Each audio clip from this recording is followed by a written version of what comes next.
This video is for informational purposes only. The information in this video is not a substitute for medical advice or diagnosis.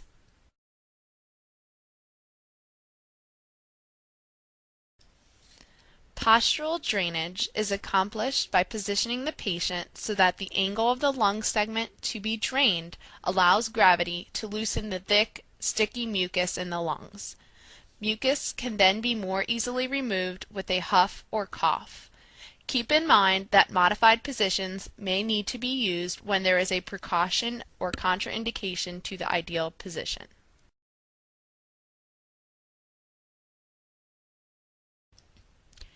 There are a variety of beds within a hospital that employ manual or electric devices to position the patient. The use of pillows or bedrolls can help to support body parts or relieve pressure areas while in the different positions.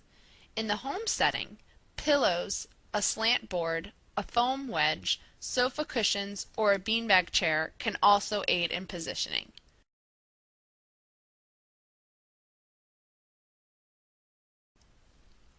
After determining the lobe of the lung to be treated, position the patient in the appropriate position.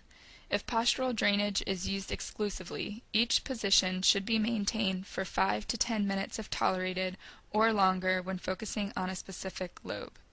If postural drainage is used in conjunction with another technique, the time in each position may be decreased. Note that a patient who requires close monitoring should not be left unattended in a Trendelenburg position. Encourage the patient to take deep breaths and cough after each position if possible, and again after the treatment is completed.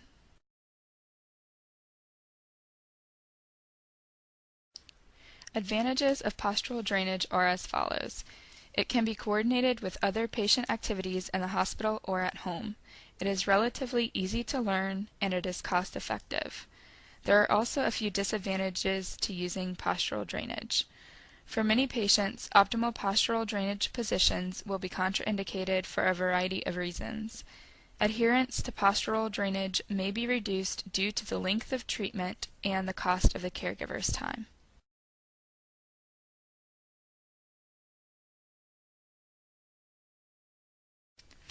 The patient is positioned in supine in the fowler's position, where the head of the bed is raised to approximately 45 degrees.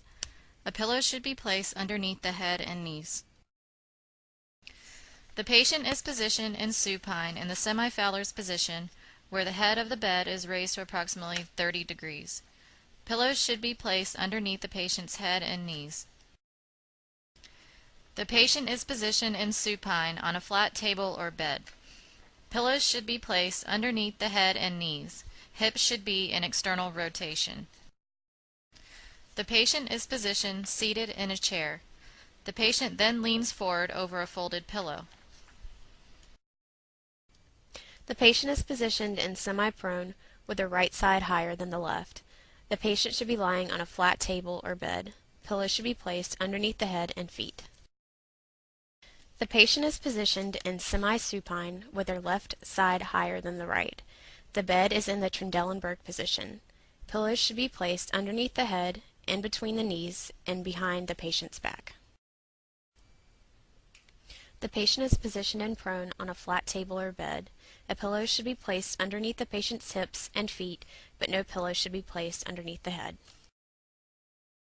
The patient is positioned in semi-supine with their right side higher than the left. The bed is in the Trendelenburg position. Pillows should be placed underneath the head, in between the knees, and behind the patient's back.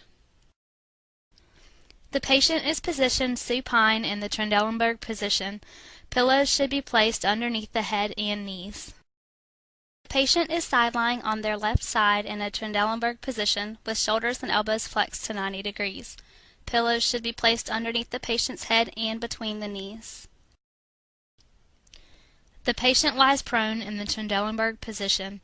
Pillows should be placed underneath the hips and feet.